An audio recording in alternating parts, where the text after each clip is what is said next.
relationship is a mirror in which you can see yourself not as you wish to be, but as you are. Jiddu Krishnamurti. The one area in our lives that can bring us the most joy as well as the most pain is relationships. There is no feeling as exhilarating and fulfilling as loving someone and feeling like they love you back. In one way or another, we are all seeking love. Love is what keeps us going, but it's also the thing that can knock us down the most. At least it can feel like that. What I'm talking about here is romantic love and romantic relationships. We are wired to connect. It is in our biology to attach ourselves to preferably a secure person who we can trust, who we can love, and who can support us. It comforts us to have a partner to connect with and to form a base with, from where we then can move into the world and pursue our lives outside of the relationship, to be with our friends and family and to build our career. We want to be with someone to whom we can attach in a healthy, secure, and loving way, who we can trust, and who we can turn to when we feel stressed. But the truth of the reality is that we don't always seek out the partners who can be that loving and supporting person to us.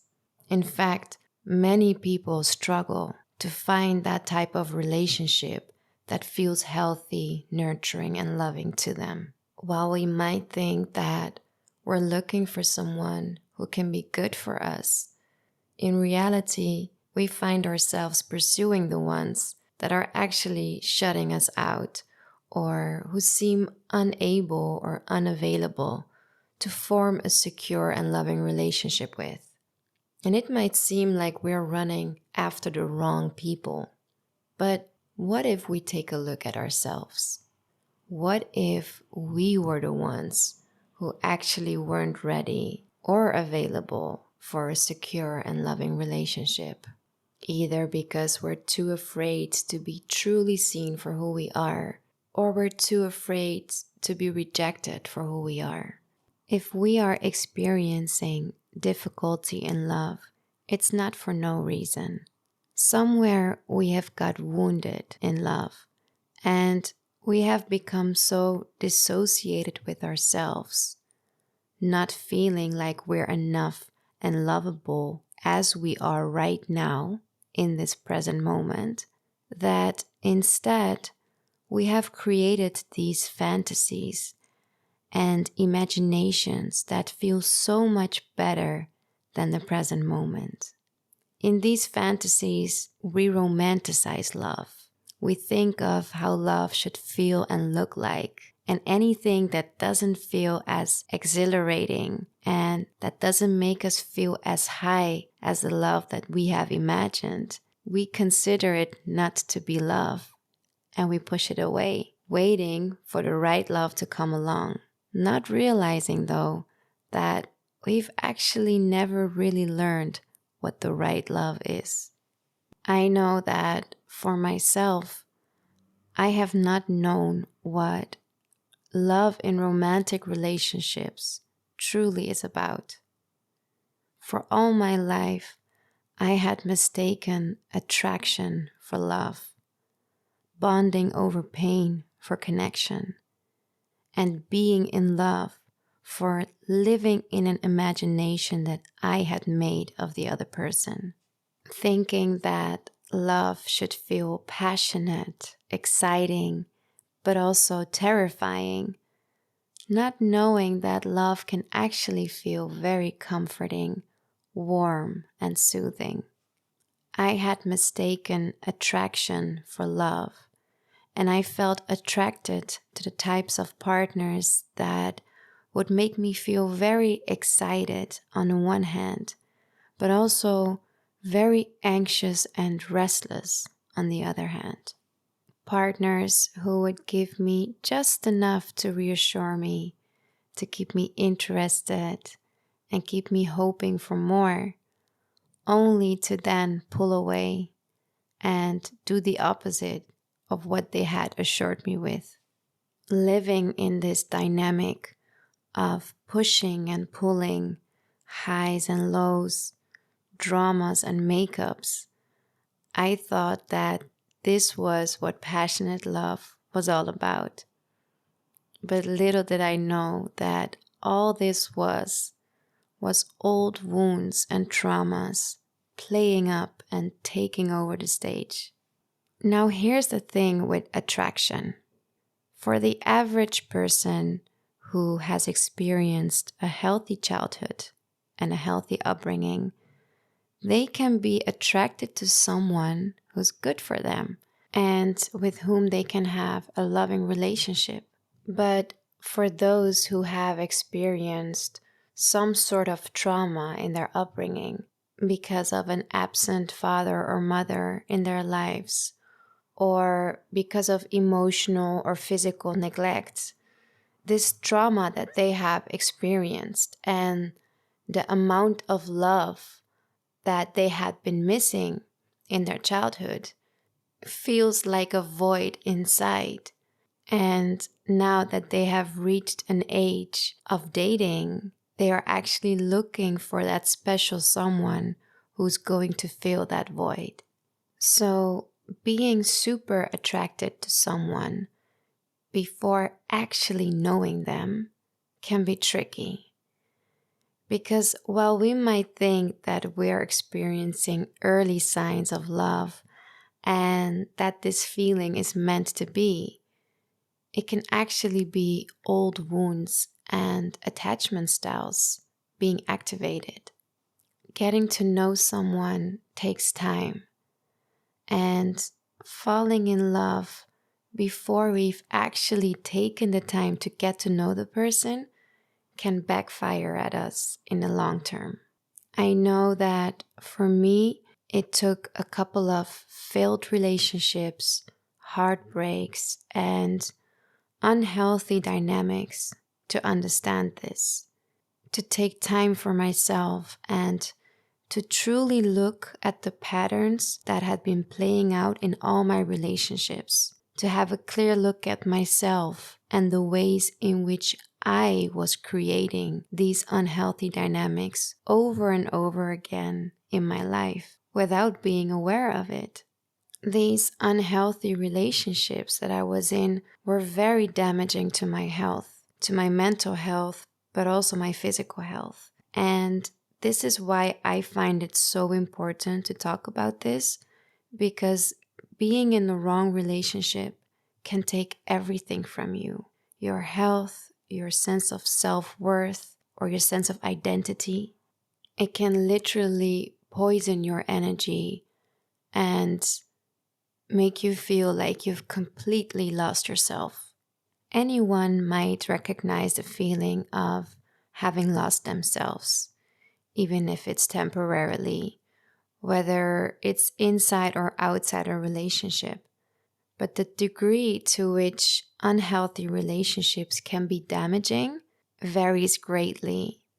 And that's why I want to shed light on this topic and contribute in any way that I can by sharing my own insights, because I believe that knowledge is power. And by learning and understanding how our mind and subconscious mind works, we can break patterns that don't serve us anymore and to which we feel powerless to break because we don't know how. And I truly believe that the first step in all of that is learning about yourself, taking time to be with yourself, to look at your life. And a very important part of that is taking full responsibility of your own life and also of all your relationships. Because yes, we can point to the other person and we will always find reasons to blame the other person. We will always find very obvious ways in which the other person wasn't good for us. But the truth is that doing that brings us absolutely nowhere. If we want to break unhealthy relationship patterns, we have to take full responsibility of the relationships that we've been in and acknowledge that that relationship and that other person is a mirror and a reflection of ourselves. It's not necessarily easy to admit this, or even to acknowledge or believe that we are responsible for the relationships that we are inviting in our lives. If we have experienced some sort of abuse in a relationship, for example, how then can we say that we are responsible for the abuse that happened to us when it feels so obvious that we are the victim and that the other person is the abuser? Now, if we consider this example of abuse in a relationship and we connect that to the notion of being responsible for what we allow to happen to us, can it be that the abuse that we experience of the other person is actually a reflection of a type of abuse that we are putting ourselves through? Or better said, if we experience a type of abuse from someone else and we ask the question, in which way am I putting myself through this abuse? Is it through my low self-talk, the way in which I'm not taking care of myself, or the way in which I always put myself below others? If I see someone else treat me in a way that I don't like, in which way am I treating myself that way? How am I allowing that person to treat me like that? And what can I do to put an end to such a treatment altogether? Now, let me make one thing very clear. I am absolutely not here to trivialize anything. The last thing I'm trying to do is to play down on abuse or any form of pain or hurt that is experienced in unhealthy relationships. I am actually talking about this because I see you and you matter, and what you experienced matters a lot. Being in a toxic relationship is absolutely horrible.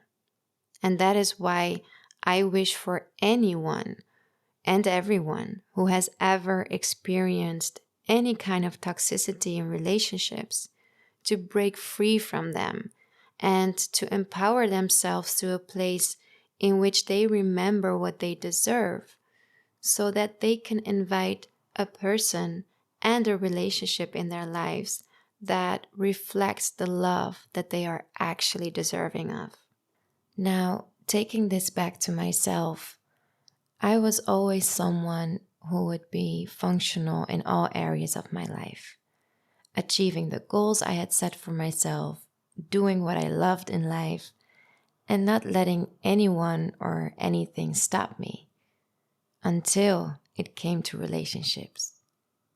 Relationships was the one area in my life in which I kept facing challenges. Whenever I entered relationships, I stopped doing what I loved doing, whether it was dancing or pursuing other creative hobbies. I started to lose weight, and my health, both mental and physical, would decline drastically. And altogether, I would struggle to be my authentic self within a harmonious relationship with someone else.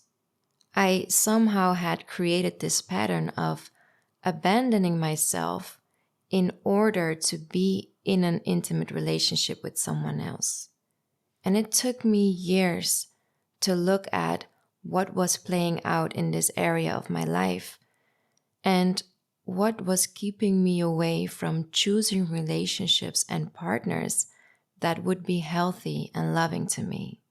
Now, even though the process and journey of breaking my relationship patterns is too complex to summarize in a few sentences or even in an entire podcast episode.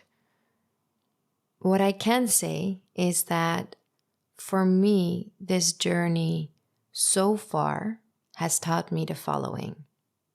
From the very beginning of an encounter with someone, my body is talking to me.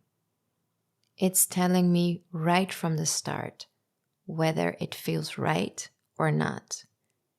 It's just that I didn't always recognize the language in which my body was speaking to me, or I didn't want to recognize it because in my head I'd already lost myself in the fantasies and romances that I had created with this person. But looking back and going back to how it felt from the very beginning in those early stages, if I knew how to interpret those feelings and the signals that my body was giving to me, I could save myself a lot of unnecessary pains and dramas later on. I remember asking a therapist once what the difference was between a healthy and unhealthy relationship.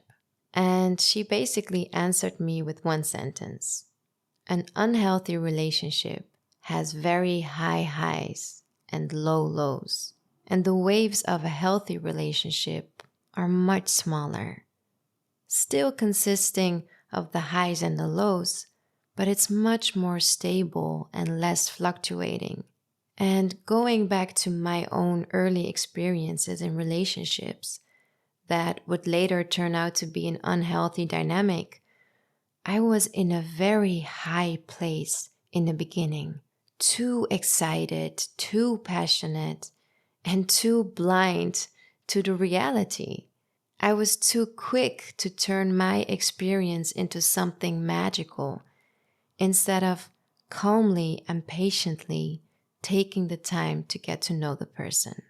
So whenever I felt restless or very passionate only to feel anxious shortly after, I would know that something about that dynamic wasn't good for me. And I could recognize that feeling because I would feel the difference when I entered a dynamic that felt warm, calm, and comforting to me right from the beginning. These days, a lot is being said about red flags. And although I feel it can sometimes be confusing to distinguish red flags from opportunities for growth, I do believe that the way that we feel around that other person tells us a lot about whether or not we're in a healthy environment. I know that for me, whenever I would feel a strong attraction towards someone and almost a sense of neediness to be with them because I felt that that person had something that I wanted in my life, it wouldn't turn out to be a healthy dynamic for me. But when I was able to show up as myself authentically and find joy in sharing who I was, while at the same time receiving who the other person is, in full honesty and vulnerability, I found that dynamic to be nurturing and supportive of my health and sense of well-being. Now, obviously, this shift of blindly giving into the attraction that I felt towards someone into me becoming more aware of how I was actually feeling around that person and whether or not that felt nurturing to me is not something that happened overnight. It's been a process of years of looking at my patterns, looking at myself, asking myself all kinds of questions, doing deep inner inquiry, and being super willing to break my patterns. Not giving in to short-term gratification, but instead reminding myself of what I needed and what I deserved in the long term. In the previous episode, I talked about family dynamics And in the first episode, I briefly talked about my journey through life so far and what drove me to do the things that I did. Now, the relationships that I've been in are very much connected to everything that I've shared with you before. Each relationship clearly represented which unfulfilled needs I still had and how I was seeking to meet them in the wrong places. Each relationship showed me how I would abandon myself time and time again in order for me to be there for someone else.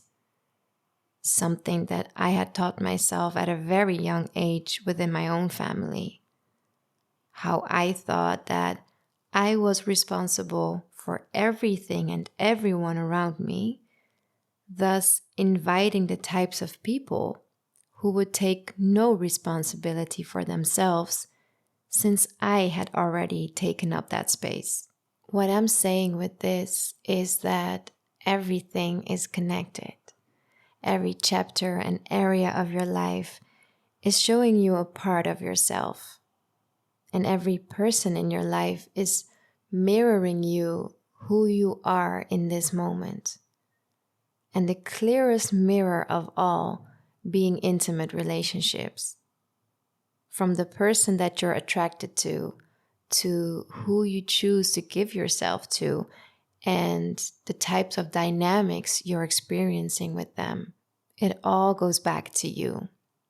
And this brings me back to my first sentence in the first episode, making the unconscious conscious, because that is where our power lies.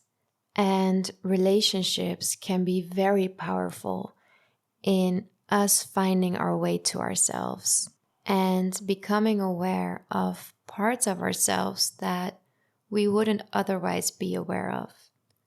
In relationships, we can meet our need for connection and intimacy, but whether or not that need is being met is partly, if not entirely, our responsibility.